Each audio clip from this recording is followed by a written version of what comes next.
벌써 날이 참 많이 쌀쌀합니다. 아직 겨울 동어가 시작되기 전인데 이렇게 추운 건 금년에 처음 느껴본 것 같아요.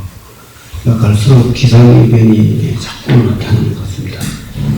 나는 이런 걸 보면서 중생들 마음에 고르지 못한 마음들이 결국은 이런 자연적인 현상도 나타나는 것이다. 나는 이렇게 보고 있죠.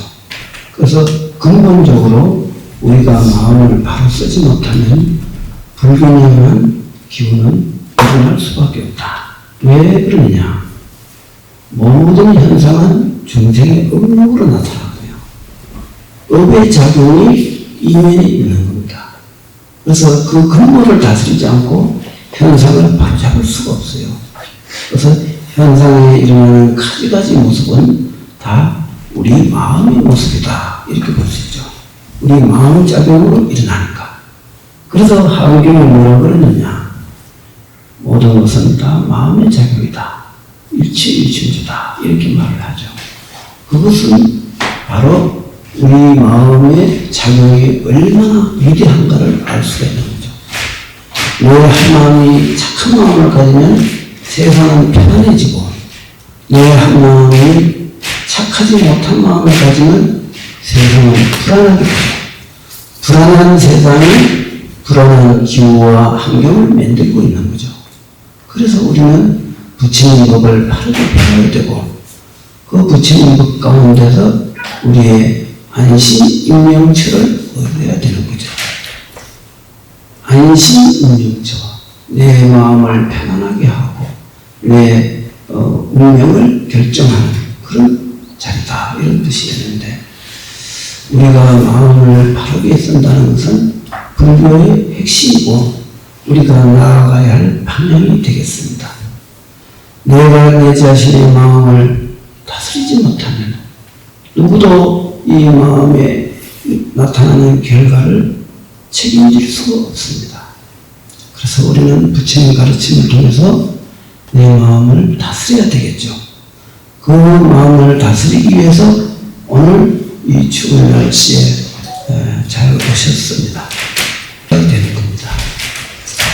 요번에 서식을 내가 조금 무신과 묘용이라는 조금 어려운 선구를 좀 가지고 이렇게 설명을 하려고 합니다.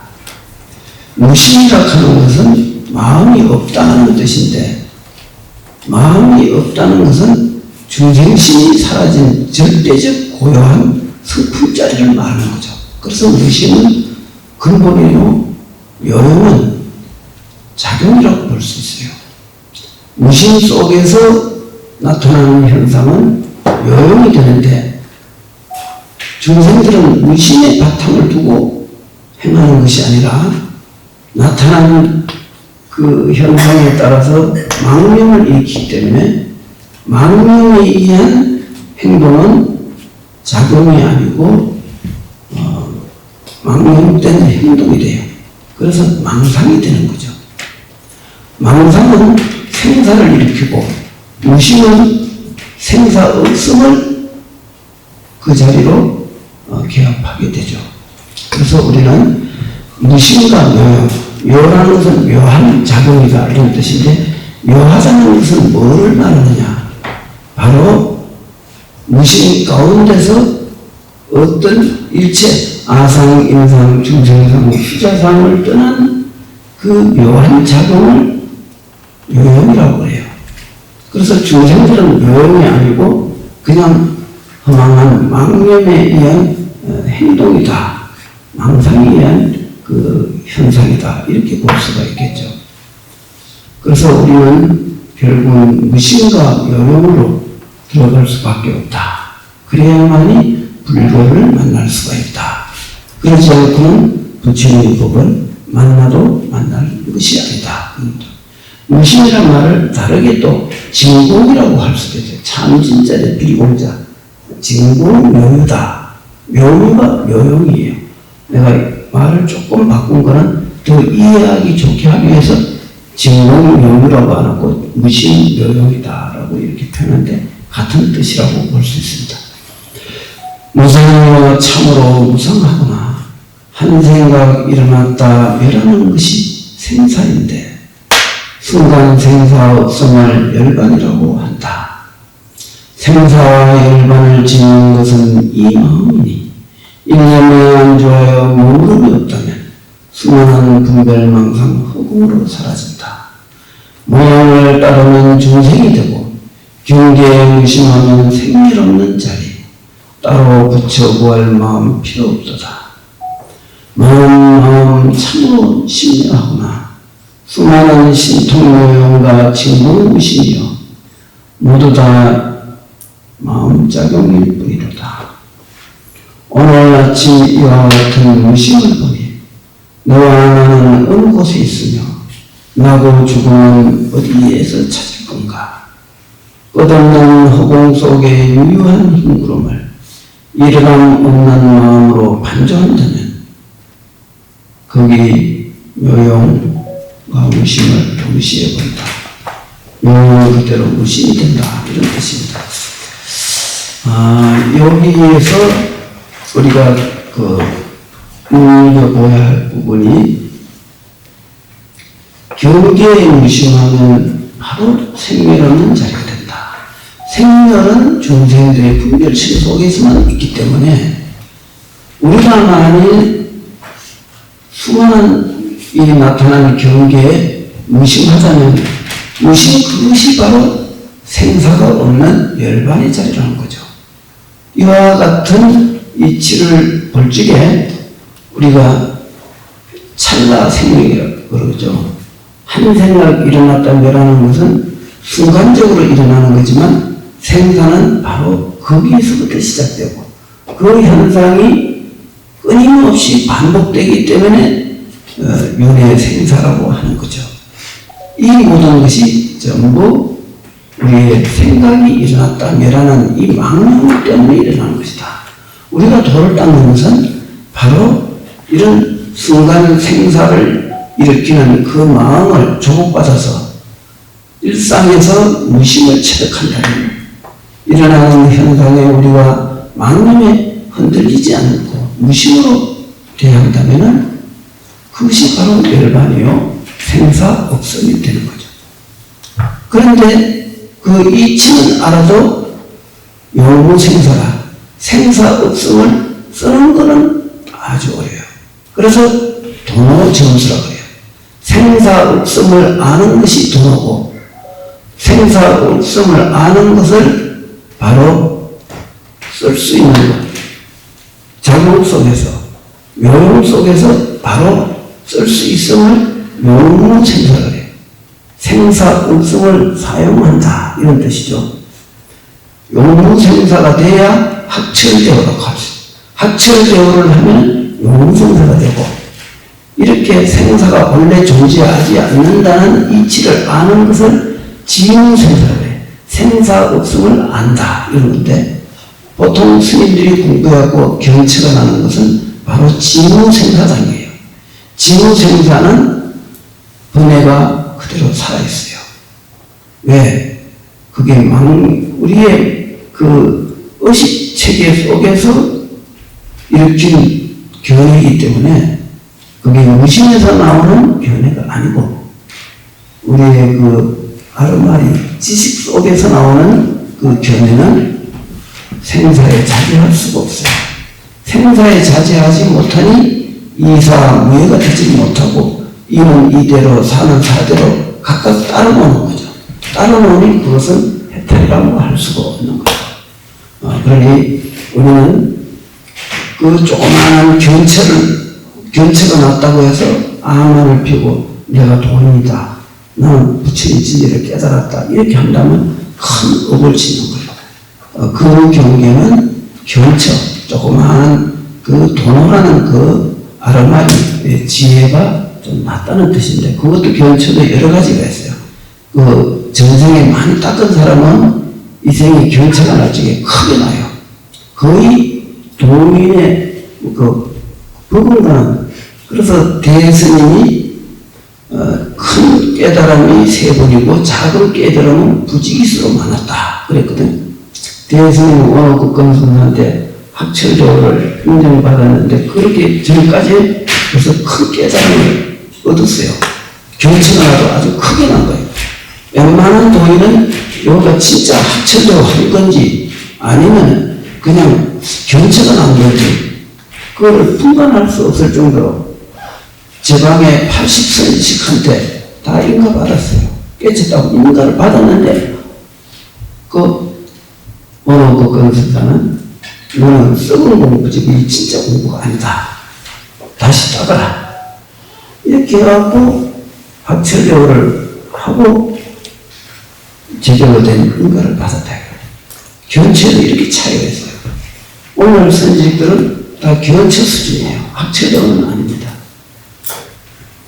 그래서 우리는 비록 무신의 이치를 조금 알았다 해도 결코 자만해서는 안 되고 거기서 더 끊임없이 수행을 해서 공부가 깊이 들어가야 돼요. 여기에 대해서 가장 장애가 뭐냐 하면은 나라는 상이에요. 내가 공부했다. 내가 지금 공부하고 있다. 라는 아상. 이것은 우리가 큰 공부를 하는데 장애가 돼요. 그래서 나라는 상을 의도적이라도 이렇게 놓아버리도록 노력을 해야 돼요. 나라는 상이 내 공부의 길을 가장 크게 방해를 하고 모든 번뇌망상은 아상에서 나와요. 아상은 다스리면 번뇌가 들어설 자리가 없어요. 그렇기 때문에 공부가 지체로 되는 거예요. 우리는 일상의 모든 행동을 비록 무심은 되지 못해도 무심이 되도록 의도적으로 노력을 한다면 노력한 만큼 마음은 맑아지고 밝아지고 그리고 견체가 날 수가 있어요. 그렇게 공부를 하십니다. 무심가무이라는 이 시를 주제로 내가 이런 뜻을 표현한 겁니다. 자, 그 다음에 다음 이제 보십시오. 영불수용문답이라. 영불성과 하두선의 차이점은 무엇이며 거기에 우열은 뭔가요? 이번에 내가 이 영불수용문답에 이렇게 표현한 것은 전에 어떤 사람이 내 그 유튜브에 댓글에서 이 영불성과 하두선에 대해서 우열을 논하는 그런 그 논란의 댓글이 있었어요. 그래서 내가 거기에 간단하게 댓글을 달아줬어요. 왜냐면 내 글이니까. 그래서 그렇게 하면서 요번에 영불문답에는 내가 요걸 주제로 그 영불성과 하두선의 그 차이점은 무엇이며 이것을 우리가 어떤 마음으로 바라봐야 되는지에 대해서 이렇게 정리했습니다. 수행법 가운데는 이행도가 있고 난행도가 있는데 하두선 공부에서 마음이 온전히 쉬지 못하면 의정을 일으킬 수 없기에 이것은 최상근기가 아니면 닦을 수 없습니다. 그래서 이 공부는 도노적 난행도 수행이라 오랜 과거 전생부터 수행하지 않은 사람은 정진할 수 없습니다. 그렇습니다. 여기서 마음이 쉬지 못하면 의정을 일으킬 수 없다. 그랬거든요. 마음은 우리의 그 분별 망상이라고 그랬죠. 망상은 신이 있는 상태에서 의심이 일어나지 않습니다. 할구로 들어가고 싶다면 탐진치 삼독에 끄달리는 경계에 놓아버리지 않으면 결코 의정을 일으킬 수가 없어요. 즉 말하자면 의심이라는 것은 순수한 그 발심과 탐욕심이 제어된 상태, 현재 일념에서 일어나지 않는 단계, 번뇌가 보리인데 번뇌를 따로 제거할 게 어디 있습니까? 이렇게 말하는 사람도 있는데 그거는 깨친 본상이에요. 중생에게는 번뇌는 번뇌일 뿐이에요. 번뇌가 보리가 될 수가 없어요. 그거를 혼동할 적에 법을 손상시키는 업보가 나와요. 근데 우리는 이 마음 다스림을 바르게 하기 위해서 삼세에 유출하는 그 거치는 업력과 장애, 망상을 다스려야 돼요. 그러면은 의심이 할구 의심이 됩니다. 할구라는 것은 살할자로 글구인데 살아있는 공부다 이런 뜻이죠. 죽은 공부가 되면은 생사가 되고 살아있는 공부를 하면은 열반을 얻게 돼요. 왜 열반이 되느냐?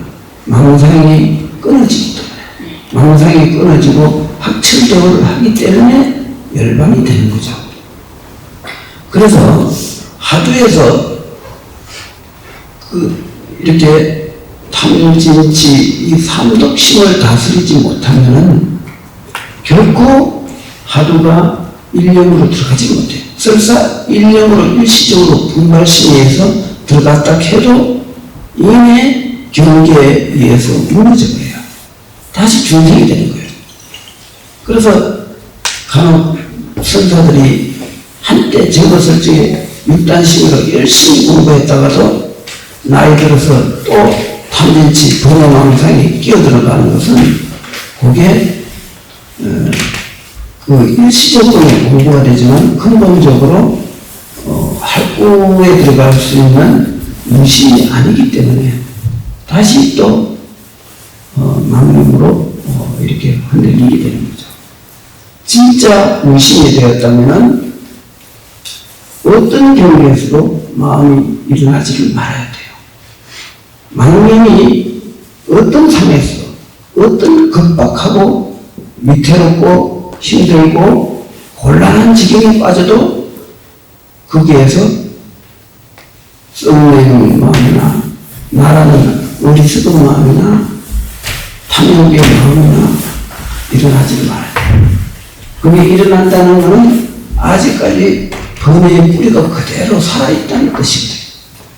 우리가 공부하는 것은 번뇌를 잡자는 데 뜻이 있어요. 번뇌를 놔두고 우리는 공부를 하겠다? 또 혹 어떤 사람은 나는 이 공부를 하고 내가 거대한 그 법력을 갖춰서 많은 중생들 위에 군림하겠다. 이런 그 아상의 참 마음을 가지고 도를 닦는 사람이 있어요. 잘난 척 하기 위해서. 그건 공부의 반대쪽이라고 보면 돼요. 절대로 그런 마음으로는 망상에 걸리고 번뇌에 걸리고 여러 가지 오용락 경계에 걸려서 끝을 볼 수가 없습니다. 아무리 열심히 해도. 그래서 이 화두선의 생명은 의심인데 의심이 할구로 들어가기 위해서는 번뇌 망상을 기본적으로 다스려야 된다. 그래서 명경에 보면 계율을 지키지 않고 공부하는 것은 모래를 삶아서 밥을 하려는 것과 같아 결코 모래를 눈속임으로 밥으로 둔갑시키는 요술은 있을지언정 진실은 아니다는 거죠. 모래는 끝내 모래지 모래를 아무리 100년 삶았다고 한들 모래가 어떻게 밥으로 바뀌겠느냐. 우리는 공부가 처음부터 진실해야 되는 거지 그 요술이나 어떤 기술로서 이루어지는 것이 아니다. 그렇다면 탐진치 삼독을 제어하지 않고 우리가 하두 일념에 들어갈 수 있나? 못 들어가요. 그래서 이 하두 공부가 이렇게 못 들어가는 건 전부 망상 경계에서부터 자유롭지를 못해서 그래요. 진실로 하두를 들고자 한다면 탐욕부터 다스려야 돼요. 썩내면 다스려야 돼요. 만일 나에게 불리한 것이 뭔가 나타났다 해서 큰 분노심을 일으켰다.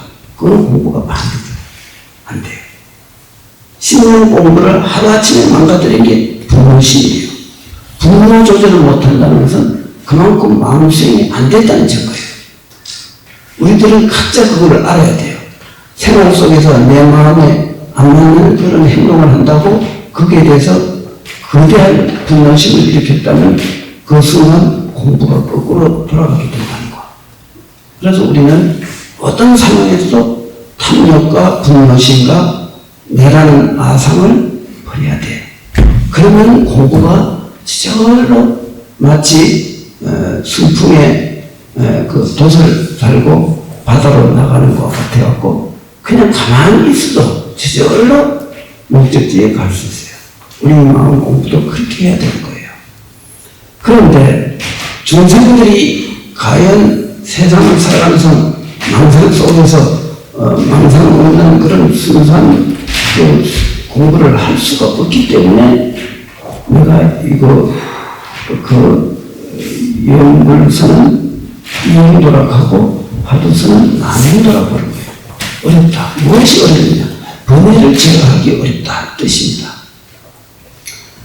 영불서는 모든 법을 있는 그대로 파보기 때문에 도노적이라 긍정성으로 닦는 수행으로 번뇌와 상관없이 공부할 수 있습니다. 이렇게 영불서는 마음이고 부처라는 절대 긍정의 바탕에서 수행을 하므로 상중과 근기 모두에게 적용됩니다. 그래서 옛사람이 말하기를 신심으로 정진한다면 누구나 쉽게 정진할 수 있으므로 이행도 즉 쉬운 공부라고 했습니다. 하두는 수행론의 그 기본을 잘 갖추지 않으면 공부에 진전이 없고 지겨워진 스승을 만나지 못하면 수행 자체가 잘못되므로 바르게 나아갈 수 없습니다. 오늘날 우리나라 수련에서 학철대오를 한 도움이 나오지 않는 것은 발심학자가 용기할 뿐만 아니라 선원의 잘못된 관행과 문제점을 개선하지 못하므로 근데 오랜 세월 도인 부재 시대를 살아가고 있습니다. 이게 영불서는 절대 긍정 공부다 그랬어요. 왜냐? 나무 아미탑을 연불할 적에 나무 아미탑을 연불하는 그 마음이 바로 아미타 부처의 마음과 똑같아요. 그래서 이 마음이 곧 부처라 합니다. 부처와 중생과 마음이 차별이 없다는 것은 하원경의 말씀인데 그것은 중생 마음을 그대로 부처 마음이라 하는 게 아니라 중생 마음을 바로 보면 부처 마음이고 부처 마음을 잘못 보면 그게 중생 마음이에요. 부처냐 중생이냐 하는 것은 바로 보느냐 바로 보지 못하느냐 하는 그 차이점이라고 보면 돼요. 근데 바로 본다는 게 어떻게 해야 바로 보느냐? 일체 아상, 인상, 중생상, 수자상이 소멸되지 않으면 약견, 재상, 비상은 즉시 그 네 가지 상이 본래 존재하지 않음을 바르게 본다면 직견멸에 곧 부처를 본다. 금강경이 그렇게 가르치고 있죠. 그렇기 때문에 영불은 긍정적인 수행이다. 이렇게 볼 수 있어요. 왜냐하면 아미탑을 영불할 때 영불하는 놈을 돌이켜보거든. 그게 영불선이에요. 그냥 이름 따라 목소리 따라가면 칭명영불이 돼요. 칭명영불은 이행도지만 낮은 차원의 수행이에요. 영불선이 되려면 바로 영불하는 아미탑을 영불할 적에 영불하는 놈을 돌이켜보는 것이 영불선입니다. 요 영불선이 돼야 마음이 곧 부처라는 진리와 하나가 되는 거예요. 그래서 절대 긍정이다 하는 것은 바로 이 뜻을 말하는 거죠. 이게 좀 다소 어렵지만 우리가 잘 이해를 해야 돼요. 그래야 우리가 공부가 바른 길로 가는 것이지 안 그러면은 자꾸 중생심으로 연구를 하면은 중생심의 연구이 효과가 없는 건 아니지만 세월이 많이 걸려요. 그 공을 이루기가 시간이 많이 걸려요. 연구성으로 하는 도노적 연구라 바로 연구를 하는 그 몸이 바로 내 본성짜리이기 때문에 내 근본 자리를 돌이켜서 본다. 이것이 연불선의 원리입니다. 이거는 빨라요. 굉장히 빨라요. 그럼 그렇게 공부하면 얼마 안 가서 경치를 얻을 수가 있습니다. 그렇기 때문에 우리가 연불 수행은 하등기가 닦을 수도 있고 도를 깨달은 경치가 나는 사람이 보림 차원에서 연구를 할 수가 있어요. 옛날 스님들은 보림 차원에서 연구를 많이 해요. 원효대사, 그 의성대사, 또 나무대사, 스산대사, 사명대사 다 깨달은 다음에 연구, 보림 차원에서 연구를 하셨어요. 그렇기 때문에 이 연구는 최상승, 하두선을 탑하는 사람이 보림 수행으로서 편안하게 내 자성자리를 지키고 거기 의지해서 일상의 모든 그 작용을 하는 그 무신 요령의 작용의 그 근본이 되는 거죠. 이렇게 연불선은 하근기에서부터 상근기가 다 닦을 수 있는 미묘한 공부다. 이렇게 이해하시면 되겠습니다. 연불선이라는 하도에서 경치를 얻은 사람이 보림 차원으로 정진하는 것입니다. 때문에 연불선이란 전문적인 도노정설형이라고 할 수 있습니다. 이것은 상근기 연불수행법이고 일반적인로 처음에는 칭연연불과 무성연불, 명상연불 등으로 정진하는 것입니다. 지금 이 시대는 문명과 지식의 발달로 인해 사람들은 더욱 망상이고 언력이 치중하여 순수와 무심이 아니면 나아갈 수 없는 하도선보다는 중생들 근기와 습성에 비교적 영향을 받지 않는 연불수행이 일반적인 중생들 근기에 부합할 수 있습니다. 그러므로 연불과 하도에서 우열을 넘는 것은 어리석은 일이며 오직 근기에 맞추어 정진하는 것이 바른 자세입니다. 내가 이렇게 결론을 내렸습니다. 대충 금방 내가 내용을 잘 생각해 보면 요 말의 내용으로 설명한 것을 알 수가 있을 겁니다. 자, 이제 그 다음에 입보리 행론 제3강 요거 전달에 그 부족했던 부분을 이어서 하는 거예요. 내가 이번에 이 입보리 행론을 이 개성을 조금 정리하면서 이번 개성이 굉장히 감동적인 개성입니다. 아주 내용이 참 우리의 그 마음을 아주 발신시키는데 가장 좋은 그림 같다 이렇게 생각하면서 내 이 시를 이 원문의 시는 참 좋은데 요즘 그 중간에 조금 번역이 좀 한 게 내가 좀 그 와닿지를 않아서 내가 요거 많은 의역을 했습니다. 조금 많이 이렇게 바꾼 거죠. 네, 그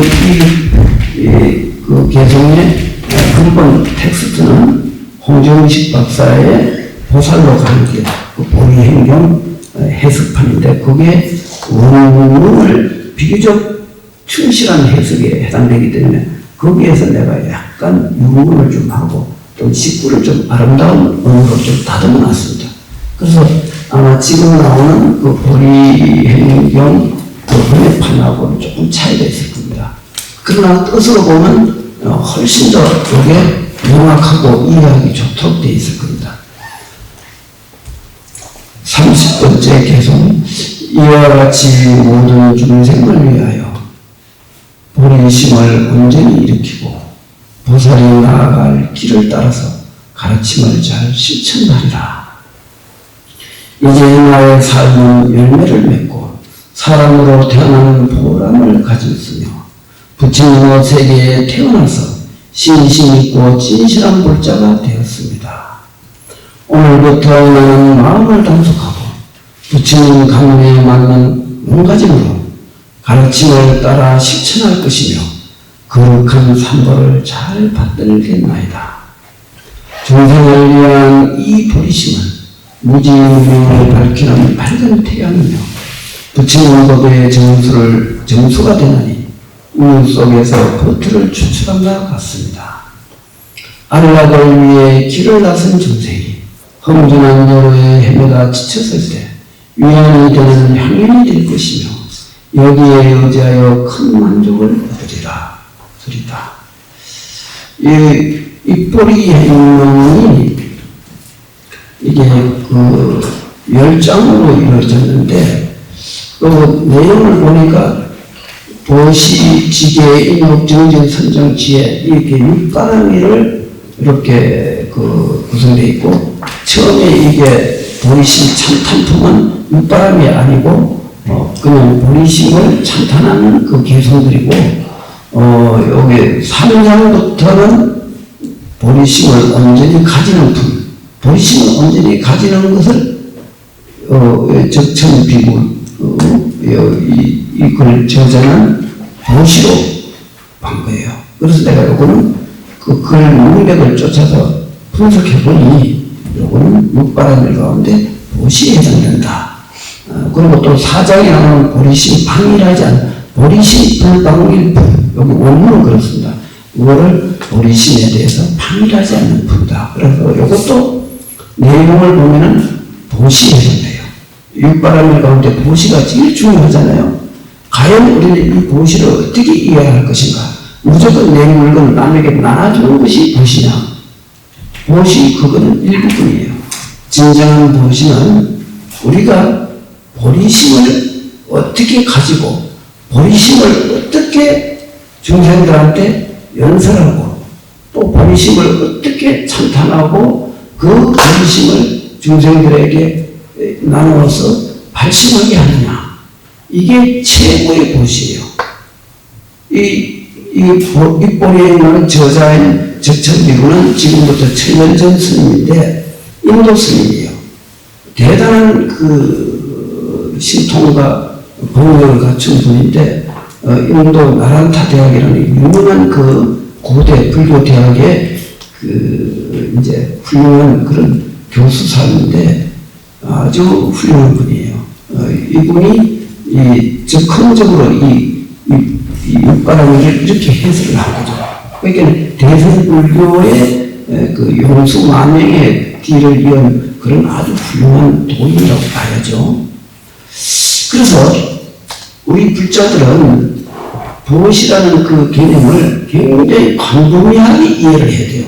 너무 좁게 생각하면은 보시의 뜻을 잘 실천하기 어려워요.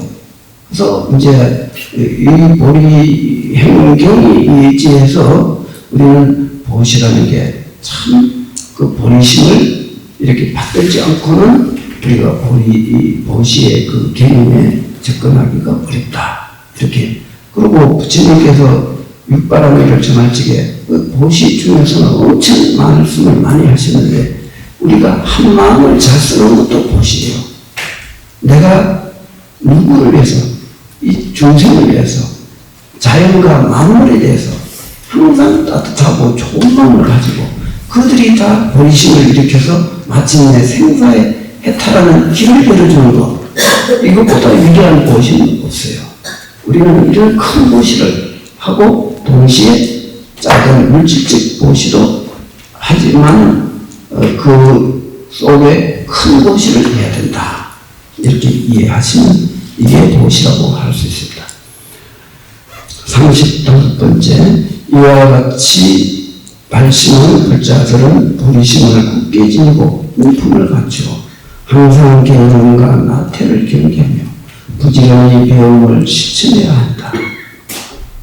큰 가르침을 전하겠다고 한 뒤에 후속적인 조치를 취하지 않으면 이것은 중생을 속이는 잘못된 일, 좋지 못한 각오가 따르게 된다.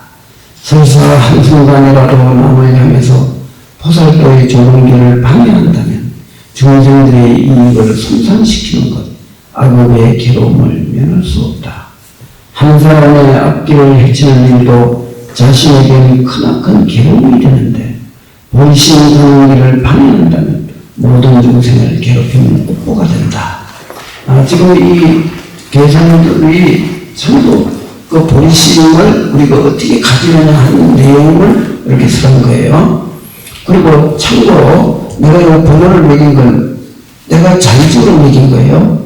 이거 원문의 그 번호하고 달라요. 원문은 중간에 내가 많이 건너뛰었어요. 왜냐면 그걸 그대로 다 하려면은 사람들이 지겨워서 여기 앉아있기 괴로울 정도이기 때문에 가장 내가 감동적인 개성만 엑기스만 출연했다 이렇게 보면 돼요.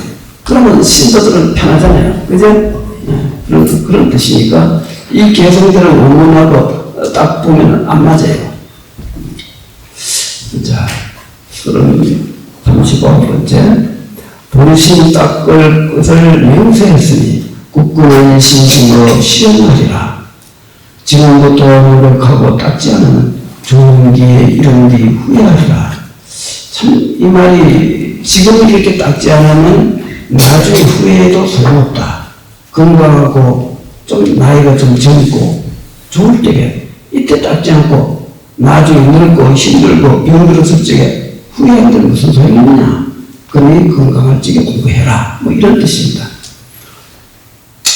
수많은 부처님이 중생을 위해 험난한 사바세계에 다녀가셨는데 나는 나의 어리석은 마음 때문에 구원의 대상에 들지 못했다. 수많은 그 과거에 수억 부처님이 이 사바세계를 다녀가면서 많은 중생을 구제했는데 나는 내가 자신의 업보가 두터워서 그런 스님을 만나지도 못했고 그 스님들의 그 구원의 대상에도 들지 못했으니 이 얼마나 슬프냐 이거죠. 나는 아직도 발심하지 않았고 과거의 습성대로 되풀이한다면 그 많은 악도의 기름을 나 어떻게 감당할 수 있겠습니까? 부처님의 정법은 만나기 어렵고 신심과 실천은 참으로 고귀한 것. 나는 이러한 조건을 갖추었으니 어찌 다시 이런 기회 또 있으랴. 생활에서 어려움과 재난은 없으며 몸은 건강하고 마음도 청하다. 이때 닦지 않고 밤이란다면 이 좋은 시간도 길지 않을 것이다. 현재 선업을 쌓기 좋은 때 선업을 쌓지 않고 밤이란다면 업보의 고통이 정신이 혼미할 때 그때에 이르러 무엇을 할 것인가. 이 생에 다가온 좋은 기회 놓치고 업력에 휘말려 악업을 짓는다면 무량한 세월이 흘러가더라도 좋은 기회 다시는 보지 못하리. 한 번 악도에 떨어지게 되면 다시 벗어나기 어렵게 되나니 가보를 받을 때 다른 업을 지어 업보의 강물은 끊임없이 흐른다. 만일 내가 이것을 알면서도 어리석고 게을러 마음 닦지 않으면 죽음의 사자가 문득 다가올 때 너는 크게 당황하고 슬퍼하리라. 천재의 이루로 겨우 만난 이 법을 너는 쉽게 듣고 배우고 익혔다. 이렇게 귀한 줄을 잘 알면서도 방자하게 놀다가 악도에 떨어진다. 사랑과 미움이라는 나의 원수는 손발도 없고 용성스럽지도 않으며 지혜롭거나 자비스럽지도 않은데 그들은 나를 몸종처럼 부린다. 더욱이 그들은 나의 마음속에서 자리 잡고 앉아 나를 멸망시킨다. 그럼에도 나는 써낼 줄도 모른다. 슬프다. 이 어리석은 운이에요. 여성이 참 좋지요. 이게 이제 우리가 도리심을 바라지 않으면은 이런 그 허망한 업보에 스스로 휘말리게 되니 얼마나 안타깝네요. 그러니 우리가 이렇게 공부할 좋은 기회는 절대 놓치지 말고 열심히 잘 살아야 된다. 이런 뜻이 되겠습니다. 내가 여기 이 방송을 이렇게 강의를 녹화를 하는데 자꾸 길기 때문에 유튜브를 보는 분들이 좀 지겹다는 말을 해서 내가 오늘 상당히 짧게 지금 했습니다. 이제 이쯤 되면 뭐 간단하면서도 됐죠? 네. 지금 50분도 안 됐어요. 자, 그러면 오늘 강의는 이걸 마치고 그 다음에 뭐 질문 있습니까?